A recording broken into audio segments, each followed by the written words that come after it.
ሰላም ተመልካቾቻችን እንደምን ቆያችሁ?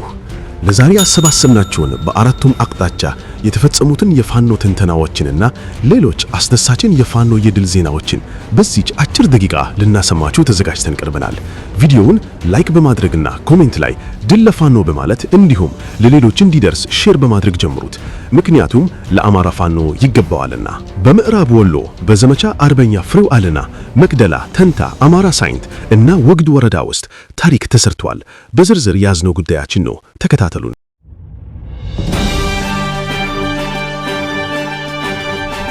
የምኒልክ ዕዝ ልዩ ዘመቻ አሃድ ዘመቻ መሪ በነበረው ሰማዕቱ አርበኛ ፍሬው አለና ስም በተሰየመው ዘመቻ ምኒልክ ዕዝ ታላቅ ድል ተጎናጸፈ።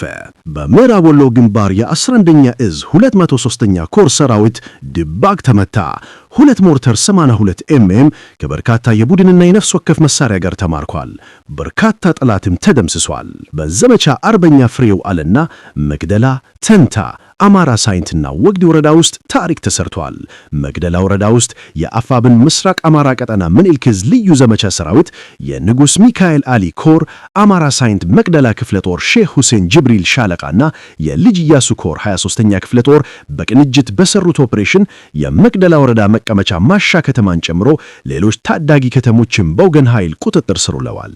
የጠላት ኃይል የካቲት 22 2028 ዓ.ም ማለዳ ጀምሮ መቅደላ ወረዳ ማሻ ከተማና ተንታን ጨምሮ በርካታ አካባቢዎችን ኔትወርክ በማጥፋት የምኒልክ ዕዝ ልዩ ዘመቻ በላጎ ተወርዋሪ ሻለቃን ጨምሮ ወዳሉበት ቀጠና 83ኛ ክፍለ ጦርን ጨምሮ በበርካታ እግረኛ ሰራዊትና ሜካናይዝድ እንዲሁም በሁለት ድሮን ታግዞ ማጥቃት ያደረገ ሲሆን ንስሮቹ በመከላከልና መልሶ ማጥቃት በማድረግ ይዞታዎቹ የነበሩትን መቅደላ ወረዳ ማሻንና አካባቢውን አስለቅቀው በመቆጣጠር ወደ ጊምባና ደሴ እግሬ አውጪኝ ብሎ እንዲሸሽ በማድረግ እና 2 ሞርተርን ጨምሮ የቡድንና የነፍስ ወከፍ መሳሪያ ብሎም በርካታ ሰራዊት በመማረክ ታላቅ ድል አስመዝግበዋል። በተጋድለው የምኒልክ ዕዝ ልዩ ዘመቻ በላጎ ተወርዋሪ ሻለቃውን ጨምሮ 2 ሞርተር 82 ኤምኤም፣ 1 ብሬን፣ 1 ስናይፐር፣ ከ40 በላይ ክላሽን፣ ከ3500 በላይ የተለያየ ተተኳሽ፣ 9 የመገናኛ ባትሪ እንዲሁም 30 የጠላት ሰራዊት ማርከዋል።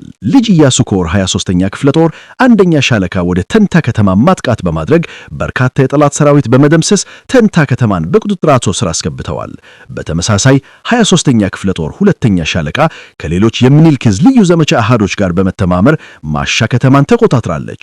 በአጠቃላይ ልጅ ኢያሱ ኮር 23ኛ ክፍለ ጦር በአምባሰል፣ ተንታ፣ ማሻ፣ መቅደላና ደሴ ዙሪያ ከተናዎች ላይ የተዘዋወረች ማርሽ ቀያሪ ድሎችን እያስመዘገበች ትገኛለች። በአጠቃላይ በዘመቻ አርበኛ አለና ተላት በመቶዎች ሙትና ቁስለኛ የተደረገ ሲሆን በዘመቻው የተሳተፉ ሁሉም የምኒልክ ዕዝ አሃዶች ያስመዘገቡት ድል 2 ሞርተር፣ 7 ብሬን፣ 6 ስናይፐር፣ ከ100 በላይ ክላሽን ከበርካታ ተተኳሽና ከ30 በላይ የተላት ሰራዊት ጋር ተማርኳል።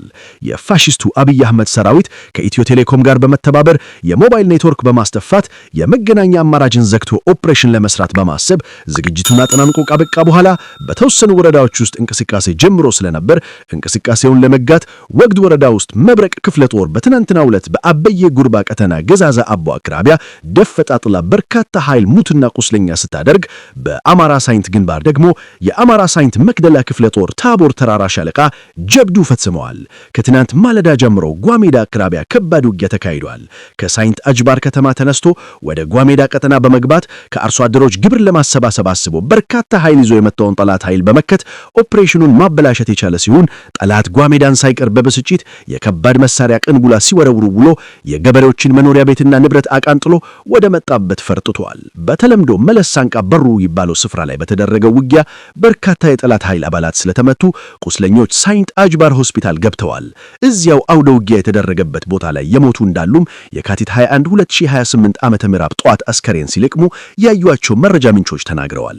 በለጋምቦና ከላላ ወረዳዎች በኩል የሚንቀሳቀሰውና የንጉስ ሚካኤል አሊ ኮር ክንፍ የሆነው ሳርጀንት አደም አሊ አበናደው ክፍለ ጦር 3ኛ አህመድ አቀስታ ሻለቃ ወደ ዋርጃ ቀጠና ለመግባት በ20 መኪኖች ተጭኖ የተጓዘውን ጠላት በደፈጣ ጥቃት ዶጋመድ በማድረግ 18 የመደመሰሰ ሲሆን 23 የሚሆነው ጠላት ደግሞ ቁስለኛ ሆኖ አቀስታ የካቲት 12 ሆስፒታል ገብቶ ሕክምና ላይ መሆኑ ታውቋል።